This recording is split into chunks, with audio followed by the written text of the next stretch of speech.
കഴിഞ്ഞ ദിവസം കണ്ണൂർ ജില്ലയിൽ മട്ടന്നൂരുകാരെ ഞെട്ടിച്ച വലിയൊരു ഹൗസ് വാമിംഗ് ചടങ്ങ്. ഇതിന് വെറും വീട് എന്ന് പറയൂല, കൊട്ടാരം എന്ന് പറയണം. കൊട്ടാരം അത്രയ്ക്കും മനോഹരമായ വീട്. വരുന്നവർക്ക് ആദ്യം അത്ര തേച്ച് മണപ്പിച്ച് പലതരത്തിലുള്ള ഫ്രഷ് ജ്യൂസ് അങ്ങ് വിളമ്പുക. റഫീഖ് ബായിയുടെ ഈ ഒരു ബ്യൂട്ടിഫുൾ വീടിന്റെ പേരാണ് റയാൻ. 6500 മേലെ ജനങ്ങൾ പങ്കെടുത്ത വലിയൊരു ഹൗസ് വാമിംഗ്. കേരളത്തിലും കർണാടകയിലും വലിയ വലിയ ഇവന്റ്സ് ചെയ്യുന്ന sweet and spicy catering and event management ഇന്നത്തെ മൊത്തം പ്രോഗ്രാം ഇവരെ ചെയ്യുന്നത്. ഇവിടുന്ന് ഒരു ഹലീം കഴിച്ചിന് മോനെ ഹൈദരാബാദിൽ പോലും കിട്ടൂല ഇത്രയും ടേസ്റ്റുള്ള ഹലീം. 20 മേലെ വ്യത്യസ്തമായ ഫുഡ് ഐറ്റംസും 15 മേലെ ഐസ്ക്രീമും കേക്കുകളൊക്കെ അടങ്ങുന്ന ഡെസേർട്ടും പലഹാരങ്ങളായി നിറഞ്ഞിന്. ഹെർബൽ ടീ, പഴംപൊരി, സമാവർ ചായ, ലൈവ് പരിപ്പ് വട വരെ. കഴിഞ്ഞില്ല മക്കളെ, അറബിക് സ്വീറ്റ്സ് മുതൽ ഉപ്പിലിട്ട മാങ്ങ മുതൽ തേങ്ങ വരെ. മട്ടന്നൂരുകാർ കണ്ടതിൽ വെച്ച് ഏറ്റവും വലിയ ഹൗസ് വാമിംഗ് ചടങ്ങായിരിക്കും ഇത്. അറബിക് സലാഡ്, അൽഫാം, ഷവായ, നൂഡിൽസ്, ഹൈദരാബാദി ബിരിയാണി മുതൽ തലശ്ശേരി മട്ടൻ ബിരിയാണി വരെ ഉണ്ടാക്കിയിട്ടുണ്ട്. ഈ ഒരു ഇവന്റ് മാനേജ്മെന്റ് ടീമിൽ ഞാൻ പ്രത്യേകം ശ്രദ്ധിച്ചൊരു കാര്യം എന്താണെന്നറിയോ? ഇവരുടെ ഓരോ സ്റ്റാഫിനും ഉള്ള ക്വാളിറ്റി. വെൽ എക്സ്പീരിയൻസ്ഡ് സ്റ്റാഫും. നമ്മൾ ഓരോരുത്തരുടെയും സ്വപ്ന ഭവനമാണ് സ്വന്തം വീട്.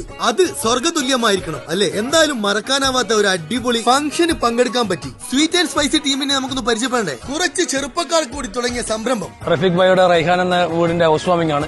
നിലവിൽ നമ്മൾ കേരളത്തിൽ കാസർഗോഡ് മുതൽ ട്രിവാൻഡ്രം വരെയുള്ള എല്ലാ ജില്ലകളിലും അതോടൊപ്പം തന്നെ കർണാടകയിലടക്കം നമ്മൾ ഫംഗ്ഷൻ ചെയ്തിട്ടുണ്ട്. ഇനി അങ്ങോട്ടേക്കും നല്ല രീതിയിൽ ഞങ്ങൾ അങ്ങോട്ടേക്കും എല്ലാ ഭാഗത്തും നമ്മൾ പരിപാടി ചെയ്തു കൊടുക്കുന്നതായിരുന്നു. അപ്പോൾ നിങ്ങൾക്ക് എന്ത് ആഘോഷം ഉണ്ട് എന്നുണ്ടെങ്കിലും സ്വീറ്റ് ആൻഡ് സ്പൈസിയെ സമീപിക്കാം. എന്താ രസോ?